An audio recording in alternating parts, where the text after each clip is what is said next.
It is July, and your salvia has fallen apart.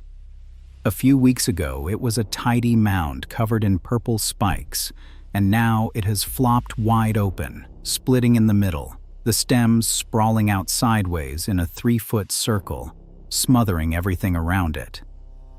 The flower spikes have gone brown and crispy, and you are standing there wondering what you did wrong and whether you should cut it, and how far. And here is the problem. Whatever you are about to do to it, there is a very good chance it is exactly wrong. Because most gardeners get salvia completely wrong, and they get it wrong in 3 different directions at once. Here is why.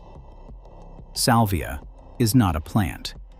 It is a name stretched across more than 900 different species that behave nothing like each other. And in your garden, right now, salvia almost certainly means one of 3 completely different plants, wearing the same label, that need the exact opposite treatment from each other in July. One of them is begging you to cut it back hard right now, and if you do, it will reward you with a whole second season of flowers. Cut it timidly, or not at all, and it flops and quits. The second one looks similar, but it has gone woody at the base, and if you cut it the way you cut the first one, down into that bare wood, you will kill it outright. Dead. There is a master gardener line about this that is just 4 words long. Cut that off, and you have a dead plant. And the third one, you must not touch at all right now, because its big show has not even happened yet. It blooms in the fall, and if you cut it back in July, you slice off the flowers before they ever form. Same name, 3 plants, 3 opposite right answers, and the entire skill is telling them apart before you pick up the shears. By the end of this video, you will know exactly which one you have, and exactly what to do with each, with the cuts spelled right out. But first, you have to figure out which of the 3 is standing in your garden. So here is how you figure out which salvia you have, and it comes down to 2 simple questions you can answer just by looking: the type of stem and the timing of the show. Go out and look at the base of your plant, right down at the bottom of the stems, near the soil, and ask the first question: is it woody down there? If the base is soft and green, and this plant dies right back to the ground in winter and comes up fresh from the base each spring, then it is one of the herbaceous salvias. That is groups 1 and 3, and I will split those in a moment. But if the base has gone hard, brown and woody, like a little shrub with actual bark, and it keeps that woody framework through the winter rather than dying to the ground, then you have a woody salvia. That is group 2, the Greggy and microphylla types, the hot lips and the autumn sages. And that group has the most dangerous July rule of all, so hold that thought. Now, for the soft herbaceous ones, the second question splits them. When does this plant put on its main show? If it is a low, mounding plant with upright spikes that bloomed hard in early summer, back in June, that is group 1, the border workhorse, the Maynites and Caradonas. That is the one begging to be cut. But if it is a big, tall, later plant that has barely started, the black and blues, the pineapple sages, the Mexican bush sages, that is group 3, and its show is still coming. So, woody base, group 2. Soft base that bloomed early, group 1. Soft base that blooms late, group 3. 3 plants, and you just sorted yours. And do me a favor, drop a comment and tell me which one you have got and what variety, if you know it. Now let's start with group 1, the one that wants the shears. Group 1.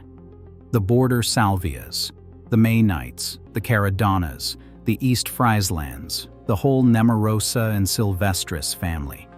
These are the tidy, mounding plants with the upright violet-purple spikes that most people picture when they hear salvia. And these are the plants this whole video is really about, because they respond to one bold July move better than almost anything else in your garden. Here is what is happening to yours right now. That first flush of flowers in June was spectacular, and now it is spent. The spikes have browned, and the plant has begun to sprawl open, splitting in the middle, flopping outward in that ring. And here is the thing nobody tells you. That flop is not a problem to prop up. It is a signal. The plant is telling you it is finished with round one, and it is ready to be cut. So cut it. Hard. This is the cruel to be kind moment, and I want you to be braver than feels comfortable. Here is exactly how. Do not deadhead it spike by spike, snipping off individual brown flowers. That is the timid version, and it keeps the plant limping along, flopped and half-hearted. Instead, take a pair of shears and cut the entire plant back hard, all at once. You are cutting it down to the low mound of fresh basal foliage sitting at the bottom. On most of these, that means cutting back to about 3 or 4 inches from the ground. And here is the one rule that keeps you safe. Do not cut below all the visible leaf nodes. Look at the plant as you cut. You want to leave that low crown of small green leaves at the base. Cut down to just above where that fresh growth is, not into the bare stems below it. Leave the crown, take everything above it. It is going to look drastic. You are going to have a plant that was 3 feet wide, reduced to a little green stubble.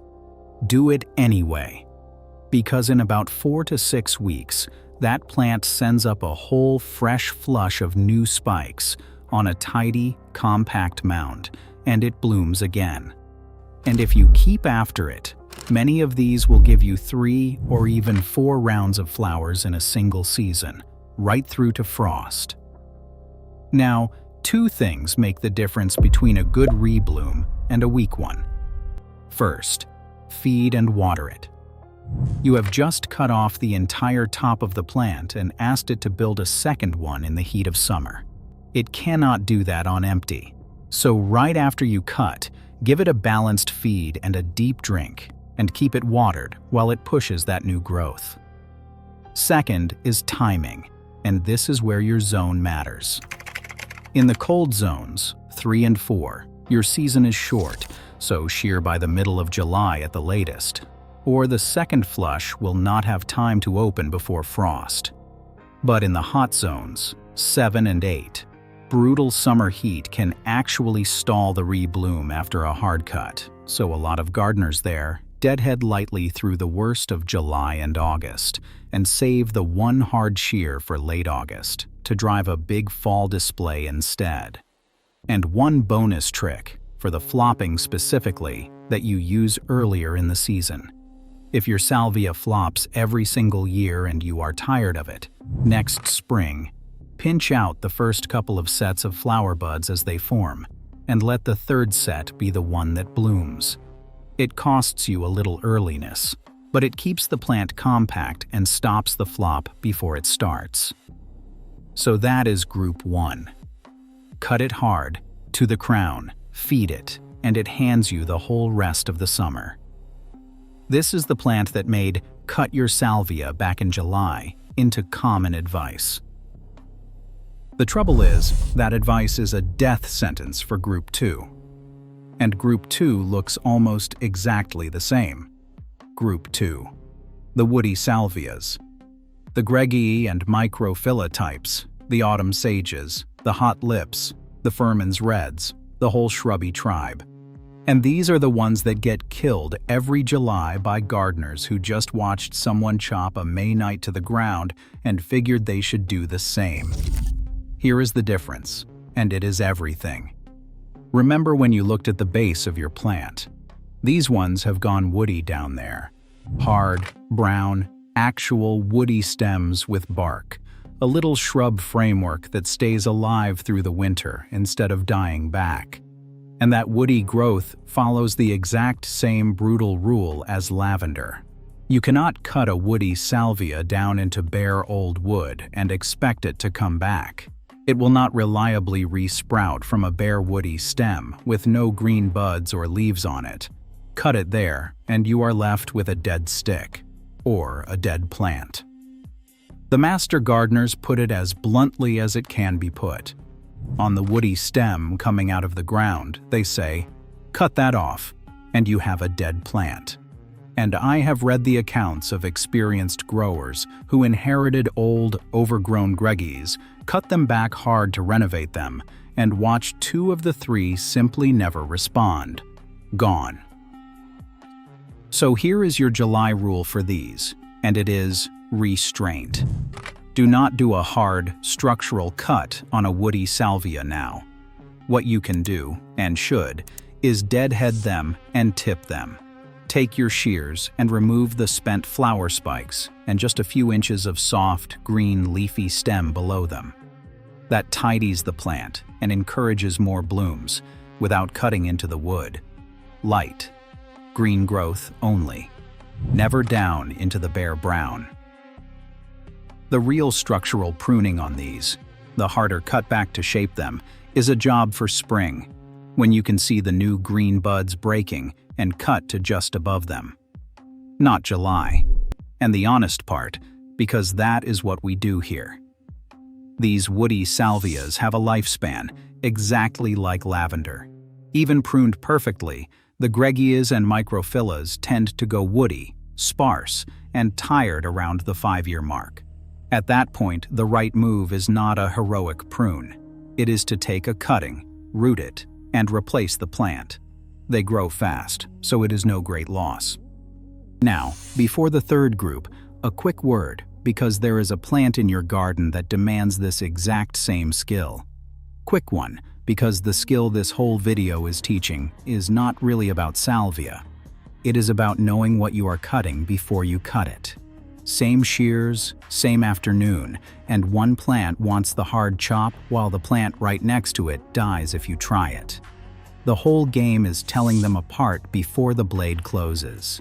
And there is one plant in your garden that demands this skill more than any other, and that people get wrong more than any other. The hydrangea. Because just like salvia, hydrangea is not one plant. There are 6 types, and they split exactly the way your salvias just did. Some you cut now, some you must never cut now. And get it backwards, tidy it up at the wrong moment like a good gardener, and you will not kill it. It comes up next spring green and lush and healthy, and gives you not one single flower because you cut off the buds that were already sitting there, waiting. It is the single most common gardening complaint there is, and it is the same mistake you just learned to avoid with salvia. So I wrote the honest version of it down. It is called the Hydrangea Mastery Guide. All 6 types told apart in 90 seconds, because just like today, everything starts with knowing which one you actually have. The prune by type calendar, so you never cut at the wrong moment again. The real reason the color changes, which is not the pH, whatever you have been told. And the 5 myths that waste an entire season. 29 pages, $27, instant PDF, 7-day money-back guarantee, and the link is in the description at waltgreer.com. And it ends the way this channel always ends, with the part nobody prints. 4 of the 6 types cannot change color at all, no matter what you pour on them. Fertilizer will never fix a hydrangea that will not bloom, because a guide that only tells you what to do is only half a guide. Now, the third group of salvias, the one you must not cut right now. Group 3, the late bloomers.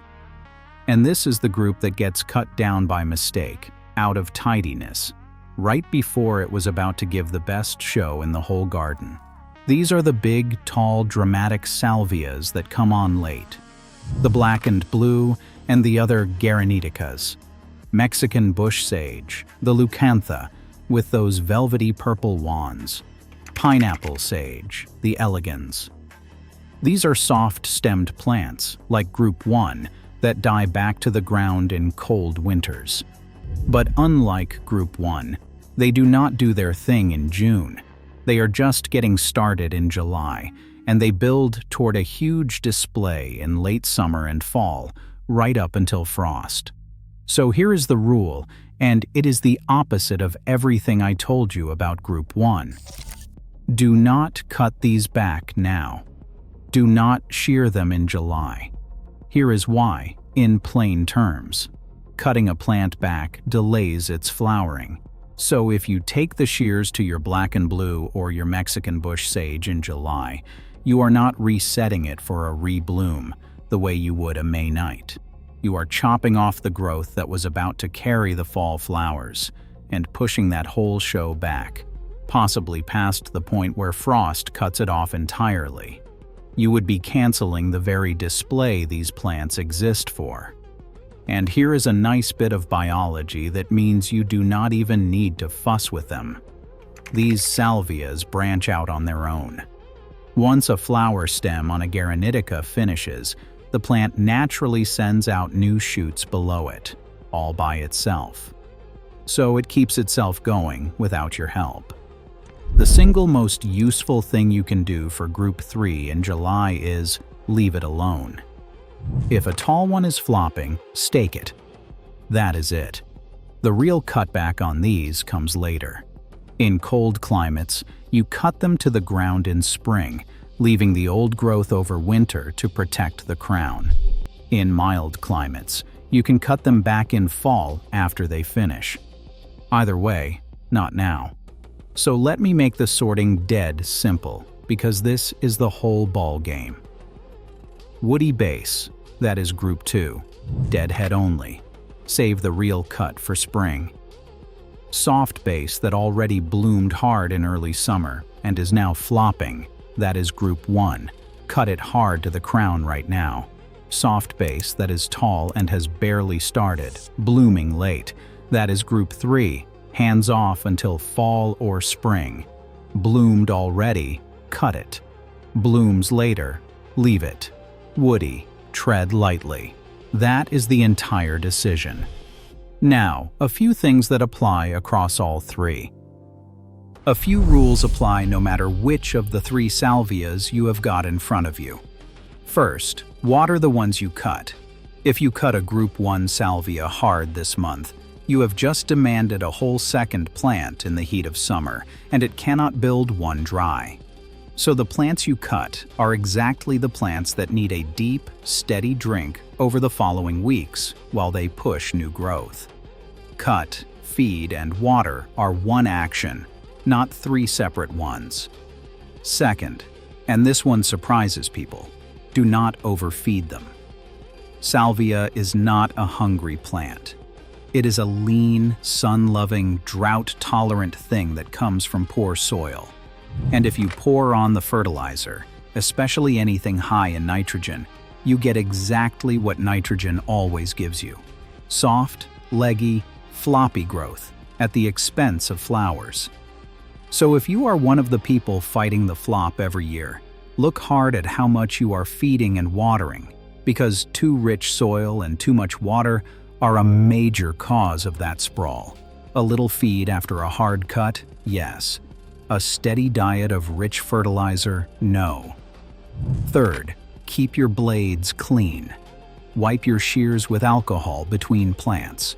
Salvias can pick up disease, and a mixed border is exactly how it travels, one cut at a time, from a sick plant to a healthy one on a dirty blade, and cut on a dry day, not a wet one, because moisture on fresh cuts invites fungal trouble. And one more group I should mention, because a lot of you are growing it. The annual salvias, the bright red scarlet sage, the splendens, and the blue mealy-cup sages, the farinaceas, the ones you buy in a tray each spring and treat as annuals. These are the easy ones. They are not any of the 3 perennial groups, and they do not need cutting back. You just deadhead them, remove the spent flowers all season long, and they bloom their heads off right up to frost.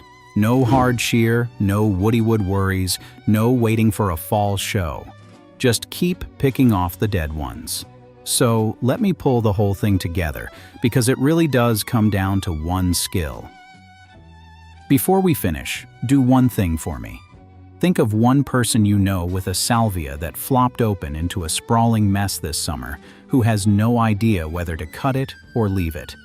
Send them this video. Just the link. It might be the difference between a plant that quits in July and one that blooms until frost, or the difference between a live plant and a dead one. Now here is the whole thing, and it is really one idea. The word salvia is a costume. It is worn by more than 900 different plants, and in your garden it is almost certainly worn by 3 of them, and they need the opposite treatment from each other in July. Group 1. The border workhorses. May-night caradonna, the mounding ones that bloomed hard in June and are flopping now. Cut them back hard to the low crown of foliage, feed and water them, and they hand you a second and third flush right through to frost. Be brave with these. The flop is the signal. Group 2. The woody ones. Greggy, microphylla, hot lips, the little shrubs with the woody base. Deadhead, and tip them lightly in July, green growth only, and never cut down into that bare wood, because cut that off, and you have a dead plant. Save the real pruning for spring, and know that around year 5 you just replace them. Group 3. The late bloomers. Black and blue, Mexican bush sage, pineapple sage, the tall ones whose show has not even started. Leave them completely alone right now. Cutting them in July cancels the fall display they exist for. Stake them if they flop, and cut them back in fall or spring. Never now. Same name, same shears, same afternoon. 3 plants, 3 opposite right answers. And that is the thing I want to leave you with, because it is what gardening actually is underneath all the tips. It is not learning a rule and applying it to everything with that name on it. It is looking at the actual plant in front of you, figuring out what it actually is, and giving it what that particular plant needs, which is so often the opposite of what its neighbor needs. The gardener who kills a salvia and the gardener who grows one until frost are using the identical pair of shears. The only difference is that one of them looked first. So subscribe and stick around. We do this the honest way here in the Forgotten Knowledge Library. Real horticulture, exact amounts, and we tell you straight, including when the right move is to put the shears down and walk away. It is free, and it always will be. Next time, another plant with one name and more than one set of rules that everyone treats as if it were simple. Now go out to your salvia. Look at the base, woody or soft. Look at the bloom, early or late.